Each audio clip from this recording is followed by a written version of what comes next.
কুল in কুনতুম তুহিব্বুনাল্লাহ ফাত্তাবিউনি ইউহিব্বুকুমুল্লাহ ওয়া ইয়াগফির লাকুম যুনুবাকুম আল্লাহু গফুরুর রহিম। আল্লাহ তাআলা বলতেছেন, হে নবী, দুনিয়ার মানুষদেরকে বলে দেন, তারা যদি আমি আল্লাহকে ভালোবাসতে চায়, কাকে?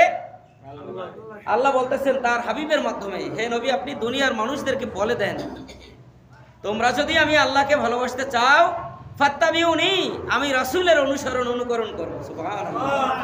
অনুসরণ করতে হবে কার? রাসূলের, না নেতার? এখন আমরা রাসূলের অনুসরণ বাদ দিয়ে আমরা নেতার আনুগত্য করি, তাই না? অথচ আল্লাহ বলছেন কার আনুগত্য করতে? রাসূলের আনুগত্য করতে। ফাত্তাবিউনি ইউহিব্বুকুমুল্লাহ, যদি তোমরা আমি রাসূলের আনুগত্য করতে পারো, অবশ্যই অবশ্যই আমার আল্লাহ তোমাকে ভালোবাসবে। আল্লাহ যদি আমার ভালোবাসে, এর চাইতে আর কারো ভালোবাসা দরকার? দুনিয়ার সব মানুষ আমাকে ভালোবাসলে, না বাসলে কিছু আসে যায় না, কিন্তু আমার আল্লাহ যদি আমাকে ভালোবাসে, সেটাই হবে আমার জন্য কল্যাণকর। সুবহানাল্লাহ। আল্লাহ বলতেছেন নবীর অনুসরণ করো, তাহলে আমি আল্লাহকে ভালোবাসা হয়ে যাবে। এরপর আল্লাহ তাআলা বলছেন ওয়া ইয়াগফির লাকুম যুনুবাকুম আল্লাহু গফুরুর রহিম। যদি আল্লাহকে ভালোবাসা যায়, রাসূলের অনুকরণ করা যায়, আমার আল্লাহ বলেন আমি আমার বান্দার পিছনের জিন্দেগির সমস্ত গুনাহগুলো মাফ করে দিয়া আমি আল্লাহ তাকে জান্নাত দিয়া দেব। সুবহানাল্লাহ। আল্লাহকে ভালোবাসতে পারলে, রাসূলকে ভালোবাসতে পারলে, তার অনুকরণ করতে পারলে কি হবে? আল্লাহ আমার জীবনের গুনাহগুলো মাফ করে দিবেন। সুবহানাল্লাহ। বলেন আল্লাহ যদি আমার গুনাহ মাফ করে দেয়, আমাকে কি আল্লাহ গুনাহ মাফ করে কি জাহান্নামে দিব না জান্নাতে দিব? জান্নাত আল্লাহ তাআলা দিয়ে দিবেন। তাহলে আমরা কার জন্য মহব্বত করব বলেন তো? যত মহব্বত আছে সব কার জন্য? আল্লাহ এবং তার রাসূলের জন্য মহব্বত করতে হবে। কাউকে ভালোবাসতে হলে ভালোবাসতে হবে কার উদ্দেশ্যে? আল্লাহর উদ্দেশ্যে। আমার লাভের উদ্দেশ্যে কিন্তু ভালোবাসা যাবে না। যেমন আল্লাহ নবীর সঙ্গে হিজরত করেছেন যারা, এক গোষ্ঠীর নিয়ে এসেছিল ওই দেশের মেয়েরা সুন্দর, মদিনার ওই দেশের মেয়েদেরকে বিয়ে করে সুন্দরভাবে জীবনযাপন করব। তাদের উদ্দেশ্যটা আল্লাহ তার রাসূলের আনুগত্যের মধ্যে ছিল না, বরঞ্চ তারা এর দ্বারা, এই হিজরত দ্বারা কোনো উপকারিতা পায় নাই। আল্লাহ রাব্বুল আলামিন কোরআনুল কারীমে বলছেন হাফিজু আলাস সালাহ ওয়াস সালাতিল উসতা, নামাজের হেফাজত করার জন্য আল্লাহ তাআলা বলছেন। এক জায়গায় আল্লাহ বলছেন আকিমুস সালাহ ওয়া আতুজ যাকাত, নামাজ কায়েম করো, যাকাত আদায় করো। অন্য আয়াতে কারিমে আল্লাহ তাআলা বলছেন হাফিজু আলাস সালাহ ওয়াস সালাতিল উসতা, নামাজের হেফাজত করো, বিশেষ করে মধ্যবর্তী নামাজ। 5 ওয়াক্ত নামাজের মাঝখানে কোনটা? 5 ওয়াক্ত নামাজের মধ্যবর্তী নামাজ কোনটা? আসরের নামাজ। কোন নামাজ? আসর। ফজর, জোহর, মাগরিব, এশার মাঝখানে কোনটা? আসর। কারণ এই সময় মানুষ দুনিয়াতে সবচাইতে বেশি কাজে ব্যস্ত থাকে।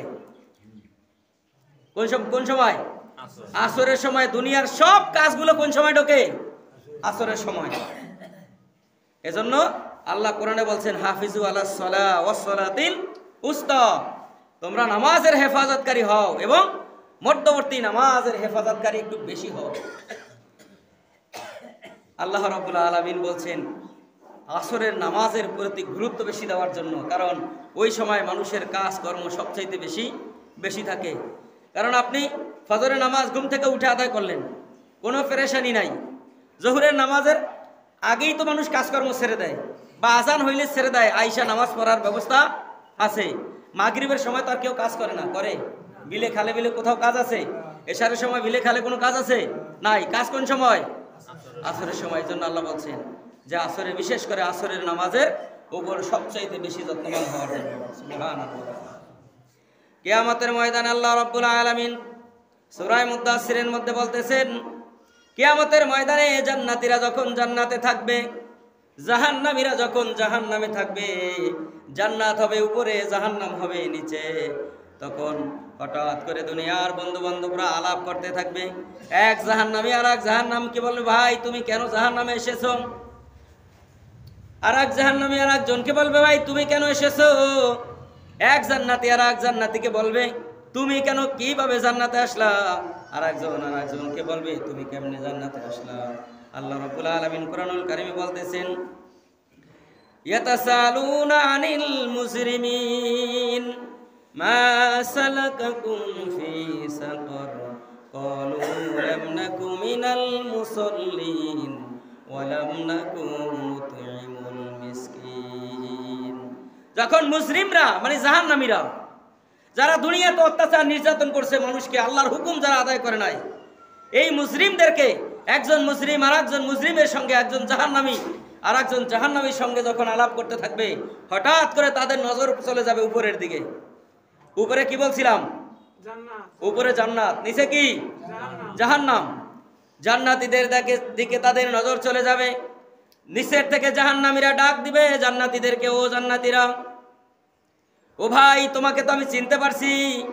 ওই যে ছোটবেলার খেলাধুলার থেকে শুরু করে, ও বন্ধু তোমার মৃত্যুর আগ পর্যন্ত তোমার সাথে কত খেলাধুলা করেছি, একসাথে পড়ালেখা করেছি, একসাথে আড্ডা দিয়েছি। তোমরা আজান হলে নামাজে চলে যাইতা, আমরা নামাজে যাইতাম না। আজ তোমরা কেমনে জান্নাতে আসলা?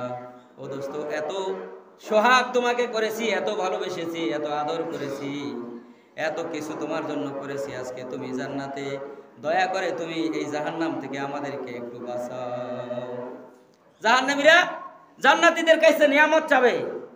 জান্নাতীরা বলবে যে না, নিয়ামত দেওয়ার ক্ষমতা এখন আর আমাদের কারোই নাই। নিয়ামত আজকের দিনে আল্লাহর কোনো নিয়ামত ভাগাভাগি করার কোনো সুযোগ নাই। তখনই তারা বলবে ইয়াতাসালুনা আনিল মুজরিমিন মা সালাকাকুম ফি সাকার। ওই বেনামাজির গুলো সেই দিন জাহান্নামে সাকারের মধ্যে তারা থাকবে। যারা দুনিয়াতে নামাজ পড়বে না তাদেরকে আল্লাহ রাব্বুল আলামিন জাহান্নামে সাকার নামক জাহান্নামের মধ্যে রাখবেন। ওই জায়গা থেকে জান্নাতীদেরকে বলবেন, ও জান্নাতীরা, আমাদেরকে আজকে এই কষ্ট থেকে একটু বাঁচাও, আমাদেরকে কষ্ট থেকে একটু বাঁচাও, তোমাদের থেকে জান্নাতের একটু নেয়ামত আমাদেরকে দাও। জান্নাতীরা বলবে না, আজকে নেয়ামত দেওয়ার জায়গা নয়, নেয়ামত ভাগাভাগির কোনো সুযোগ নাই। তখন জান্নাতীরা বলবে, তোমরা কেন জাহান্নামে এসেছো বলো?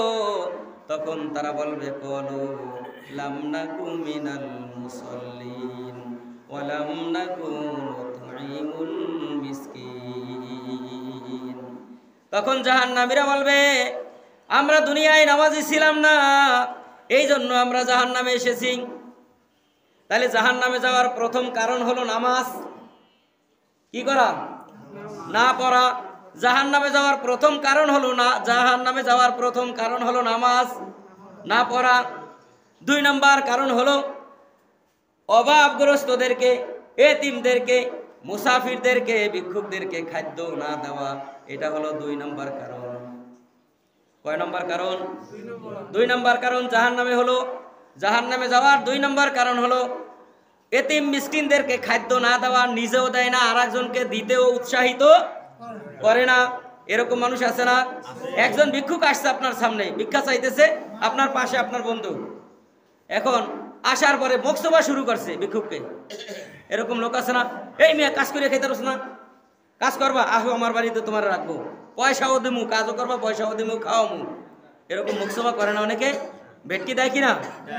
আমাদের সমাজে নাই মনে হয়, আছে না?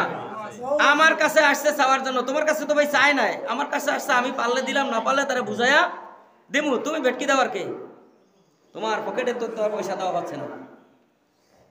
এই যে একজন আর একজনকে অনুৎসাহিত করা, না দেওয়া, এতিমদেরকে খাদ্য এবং কোন রসদ না দেওয়ার জন্য অনুৎসাহিত করা, এই জন্য তাদেরকে জাহান্নামে নেওয়া হবে।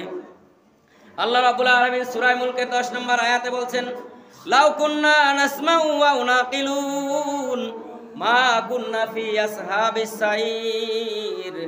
জাহান্নামীদেরকে 2 নম্বর এবং 3 নম্বর এবং 4 নম্বর আরো কারণ 2টা আছে।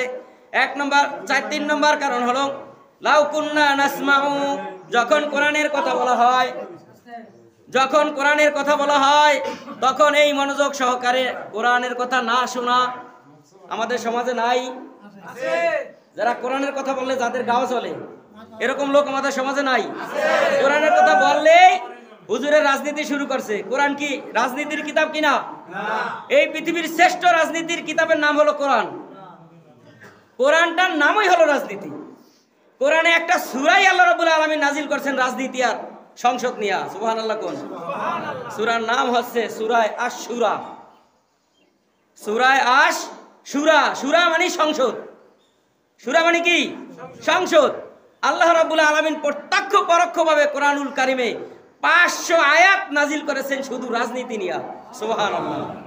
তাইলে হুজুররা যদি কোরআনের থেকে কথা বলে তাইলে বোঝা যায় যে রাজনীতি হয় না। এটা কি রাজনীতি? এটা কোরআনের কথা, কারণ আল্লাহই তো নাজিল করে দিয়েছেন কোরআনটাকে রাজনীতির কিতাব হিসাবে। আমার রাসূল সাল্লাল্লাহু আলাইহি ওয়াসাল্লাম কি রাজনীতি করে নাই?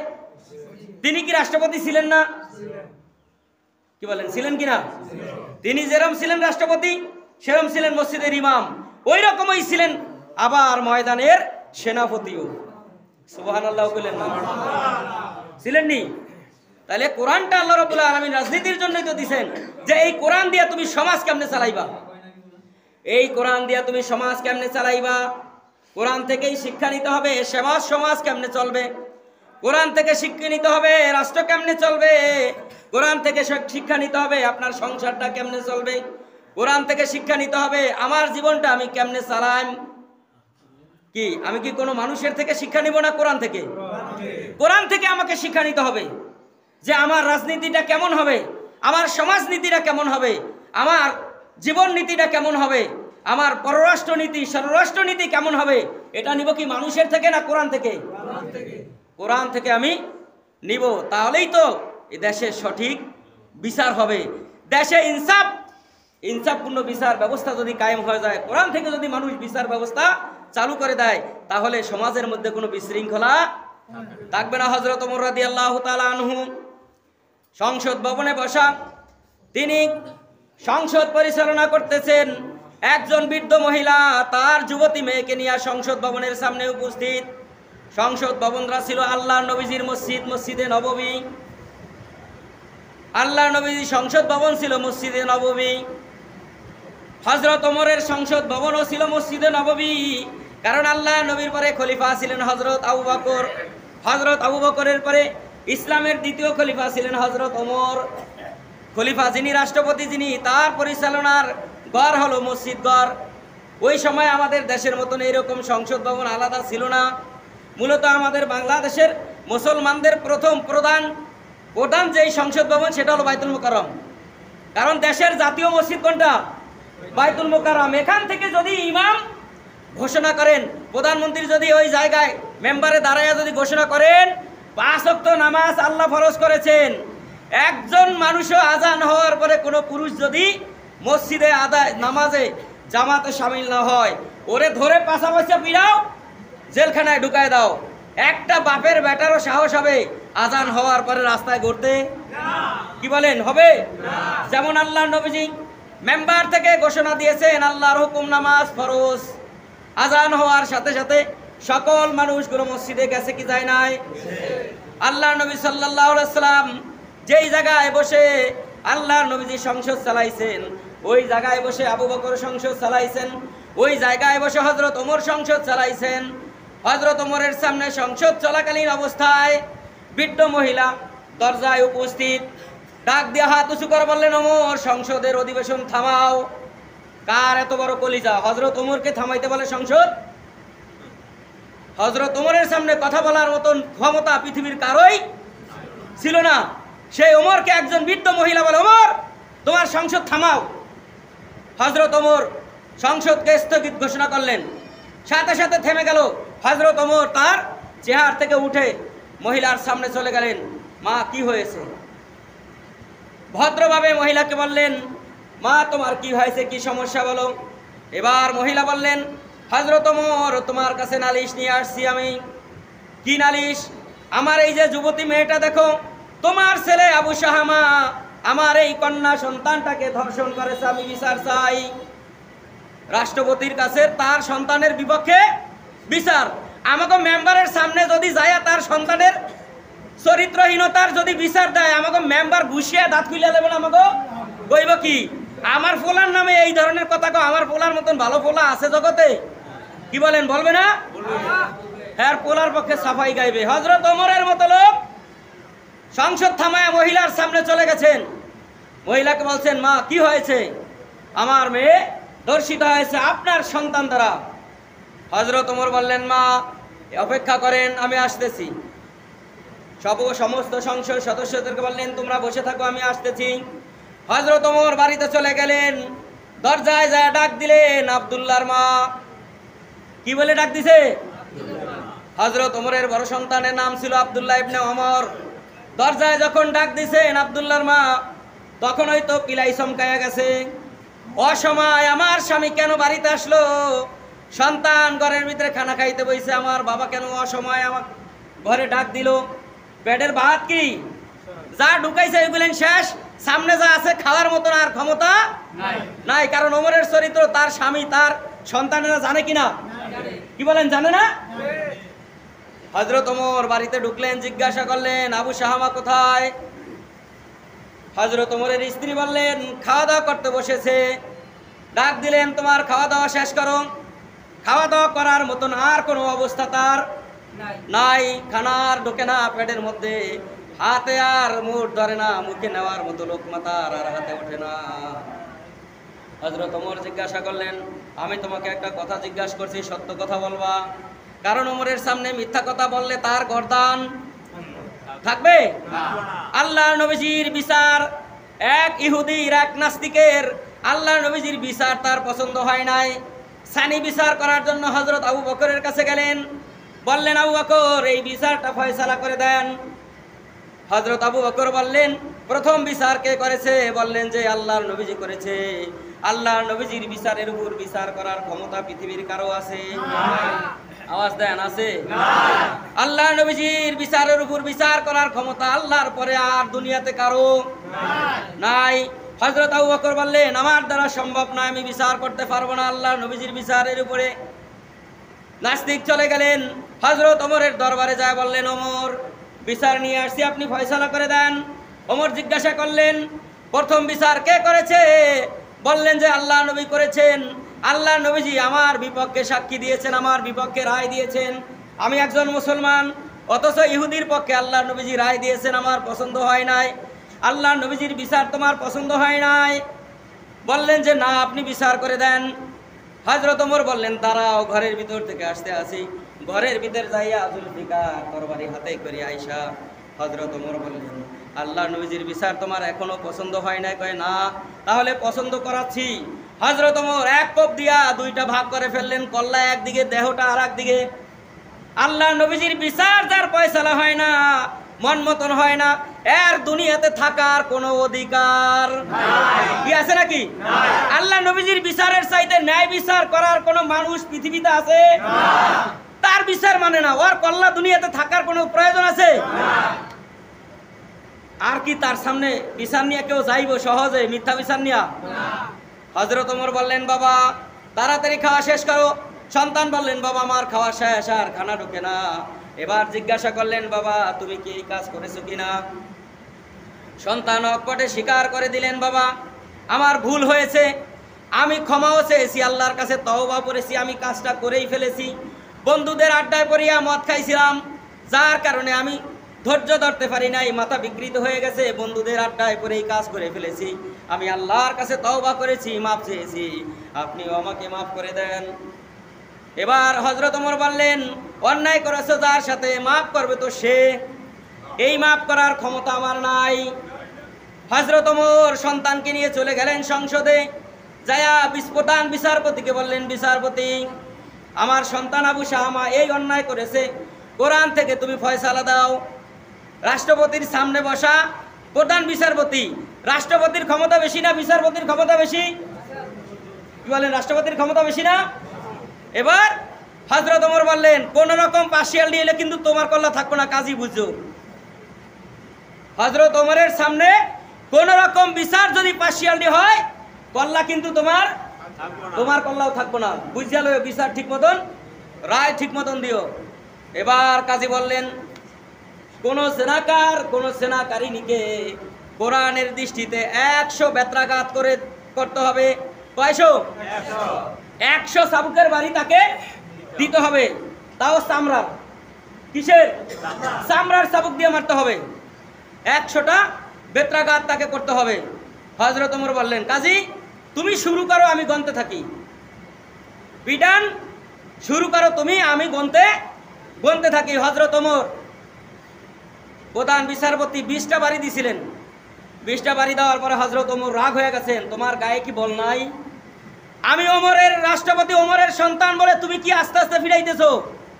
কিয়ামতের ময়দানে কি তুমিও আল্লাহর কাছে আমার আসামি বানাইবা? বেত্রা আমাকে দাও। কাজীর কাছ থেকে হযরত ওমর বেত্রা নিয়ে আসলেন। 20টা বাড়িকে 10টা গণলেন, কারণ তার বাড়িগুলানকে ডাবল করে দিলেন। হযরত ওমরের গায়ের শক্তি আর দুনিয়ার অন্য মানুষের গায়ের শক্তি কিন্তু সমান না। হযরত ওমরকে আল্লাহ আলাদা শক্তি দিয়ে এই দুনিয়াতে পাঠাইছেন। হযরত ওমর কাজী যখন 20টা বাড়ি দিলেন, 20টা বাড়িকে 10টা বাদ দিয়া 10টা বানাইলেন। 11 নম্বর থেকে হযরত ওমর যখন বাড়ি শুরু করলেন, 50 নম্বর বাড়ি যখন তার ছেলের দেহে পড়ল, সন্তান মাটিতে লুটায় পড়লেন, সন্তান মারা গেলেন। হযরত ওমর রাদিয়াল্লাহু তাআলা আনহু বললেন, সন্তানকে গোসল করাও। নিজ হাতে গোসল করালেন, দাফনের কাফন পরাইলেন, নিজ হাতে জানাজা দিলেন। কবরে রাখার পরে এবার কাজীকে বললেন, কাজী চাবুকটা হাতে দাও, চাবুকটা হাতে দাও। হযরত ওমরের হাতে চাবুকটা দেওয়া হলো। এবার এক এক করে বাকি 50টা বাড়ি তার কবরের উপরে দেওয়া হলো। এবার জিজ্ঞাসা করলো, হুজুর 50টা বাড়ি কবরের উপর দিলেন, কি হবে? যে আরো 50টা বাড়ি কি আমি খাইম?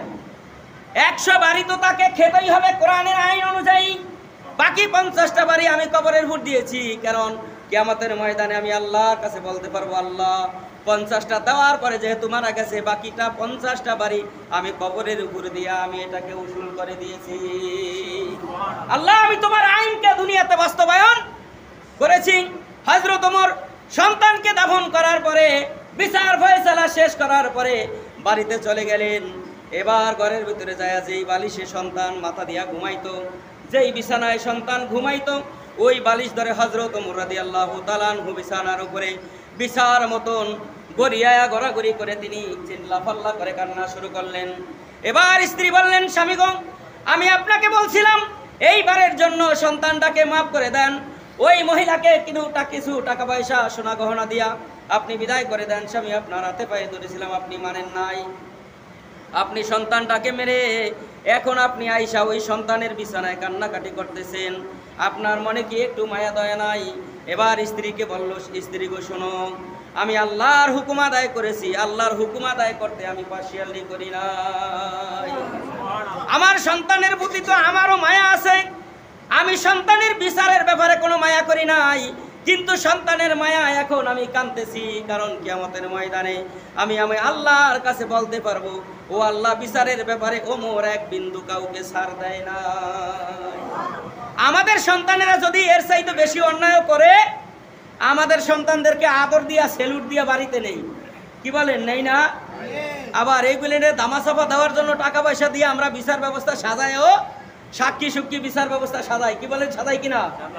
এজন্য আল্লাহ রাব্বুল আলামিন বলছেন, কিয়ামতের ময়দানে সমস্ত জাহান্নামীরা আল্লাহ রাব্বুল আলামিনের জান্নাতীদেরকে বলবেন, ইয়াতাসালুনা আনিল মুজরিমিন মা সালাকাকুম ফি সাকার ক্বালু লাম নাকু মিনাল মুসাল্লিন ওয়া লাম নাকু নুতঈমুল মিসকিন। জাহান্নামীরা সেই দিন জান্নাতীদেরকে বলবেন, ও জান্নাতীরা, আমাদেরকে জান্নাত থেকে কিছু একটা দাও, আমরা জাহান্নামের আযাব সহ্য করতে পারছি না। তখন জান্নাতীরা বলবেন, কেন তোমরা জাহান্নামে এসেছো বলো? তখন তারা বলে, ক্বালু লাম নাকু মিনাল মুসাল্লিন, ও ভাই, দুনিয়াতে আমরা নামাজি ছিলাম না, যার কারণে আজকে আমরা জাহান্নামে এসেছি।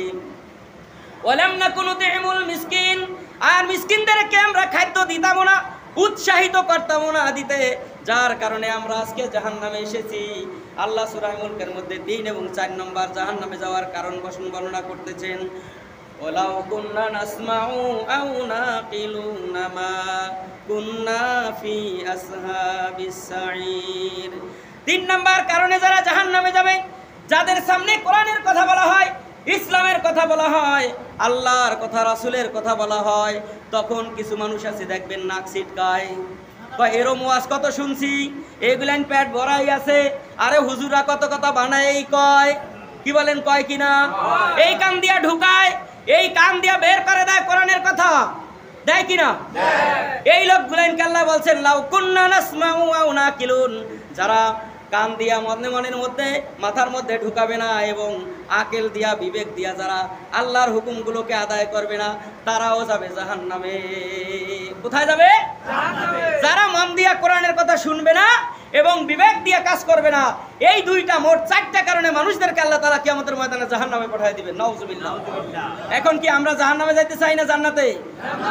কোথায় যাইতে চান? নামাজ পড়িয়া না সারিয়া? কয়জনে?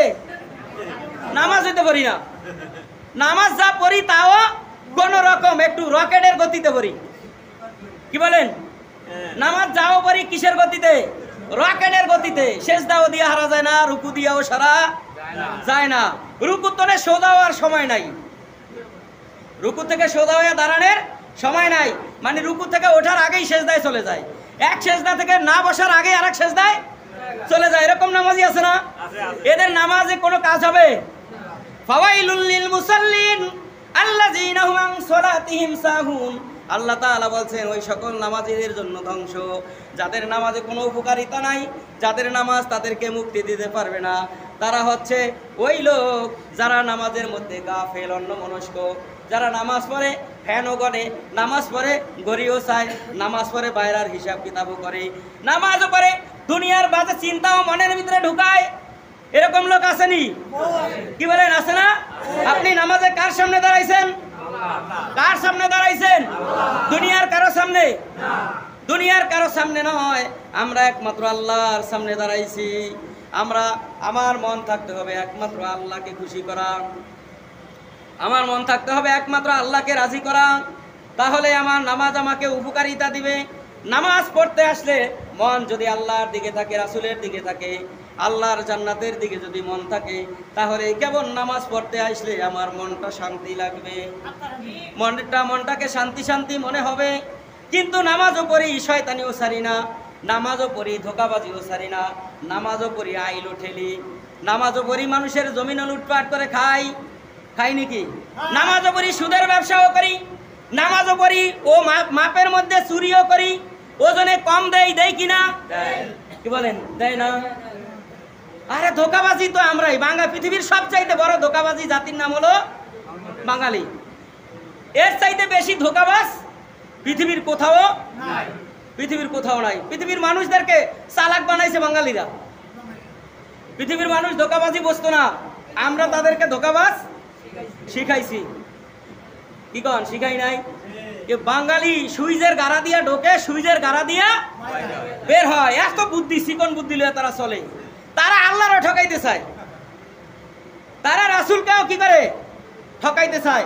যেমন আল্লাহ নবীজির সাল্লাল্লাহু আলাইহি সাল্লামের আমলে আল্লাহ নবী যখন কোরআন বর্ণনা করতেন, তখন কাফেরের আল্লাহ নবীকে কত ধরনের কথাবার্তা তারা বলতো, হাসি তামাশা করতো, ঠাট্টা করতো, বিদ্রুপ করতো, তাকে নিয়ে বলতো এগুলেন মুহাম্মাদের বানানো কথা, মুহাম্মদ কবি, শিল্পী, গায়ক, বিভিন্ন ধরনের কথাবার্তা রাসূলকে নিয়ে বলতো। আসলে কি তিনি এসেছিলেন? না, রাসূল ছিলেন আল্লাহর পক্ষ থেকে সর্বশ্রেষ্ঠ মহামানব। আল্লাহ তাআলা দুনিয়ার মানুষদেরকে জাহান্নামের পথ থেকে বাঁচাইয়া জান্নাতে নেওয়ার জন্যই কেবল নবী রাসূলদেরকে আল্লাহ দুনিয়ায় পাঠাইছেন। সুবহানাল্লাহ।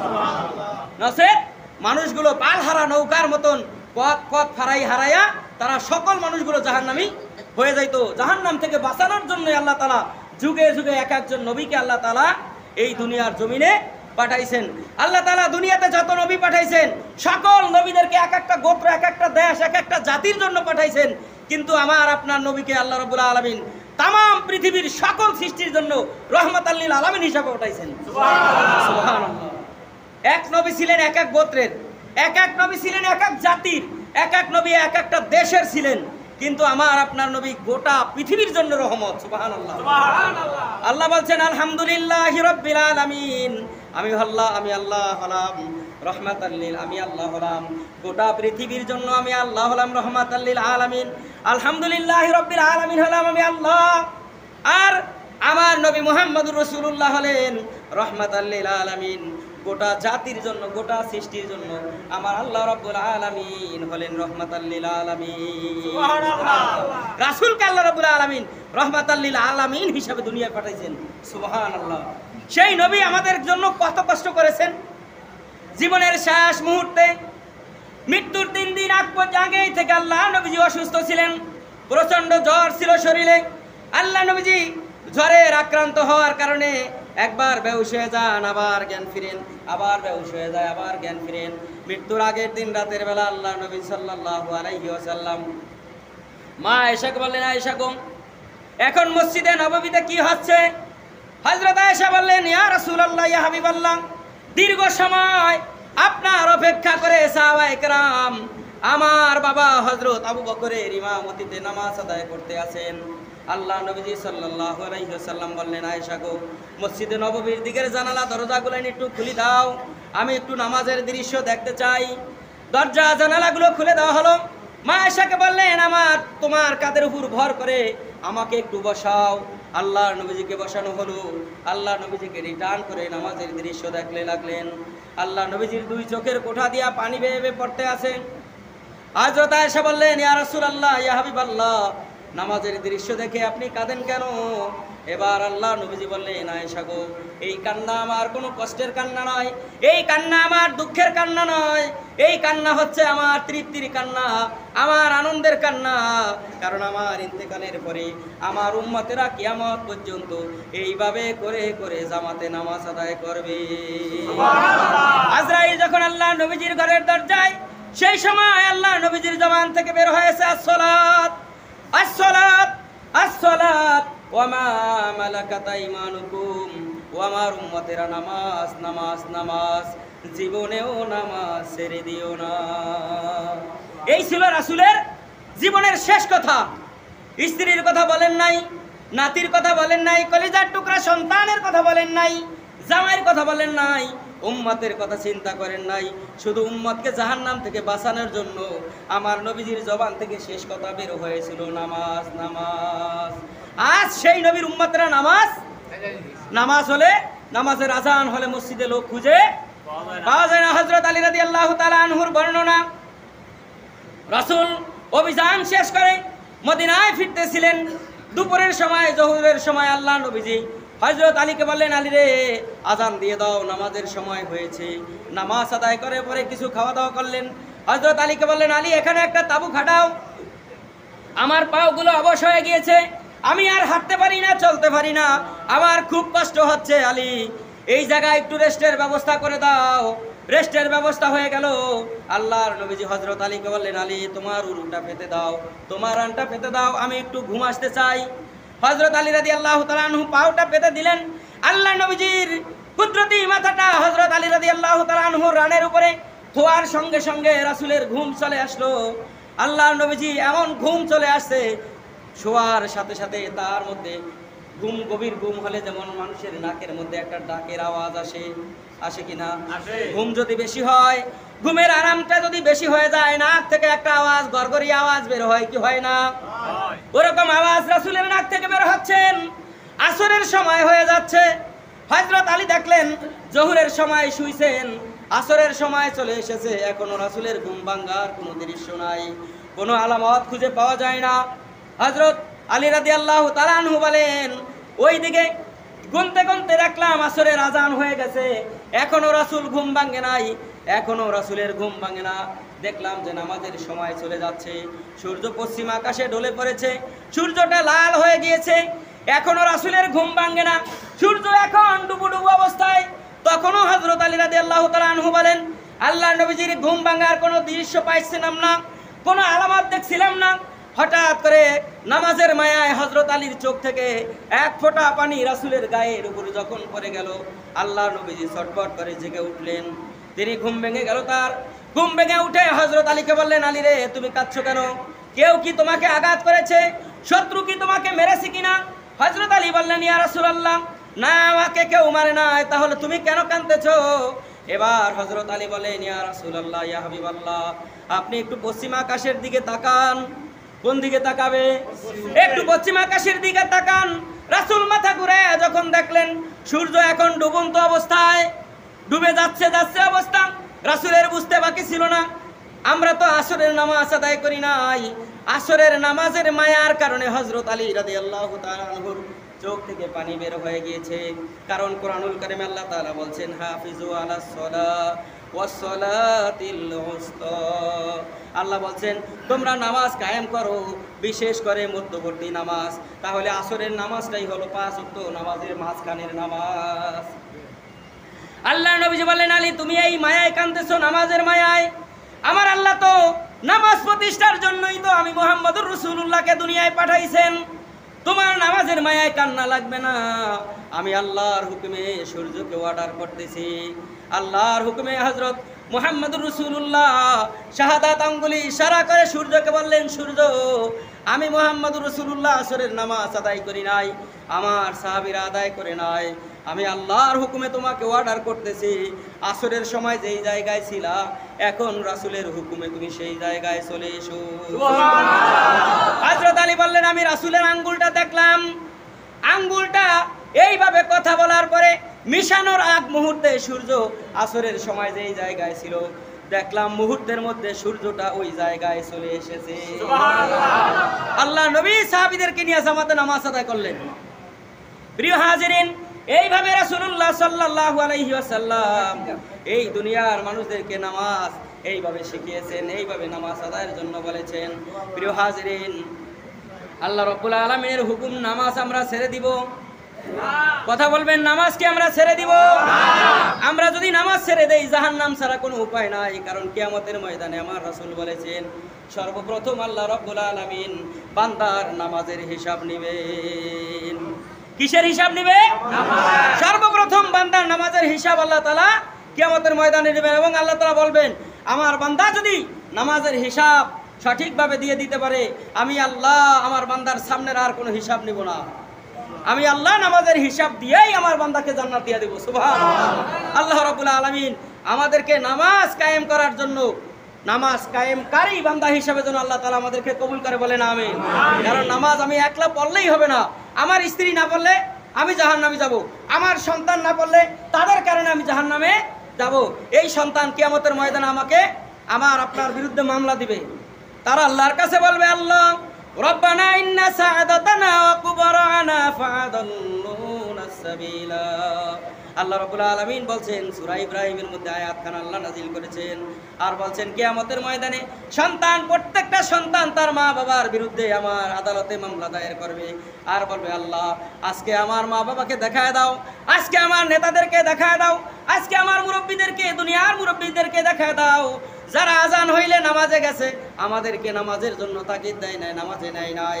আজকে আমরা জোড়া লাথি তাদের মুখের উপরে, বুকের উপরে মেরে তারপরে জাহান্নামে যাব।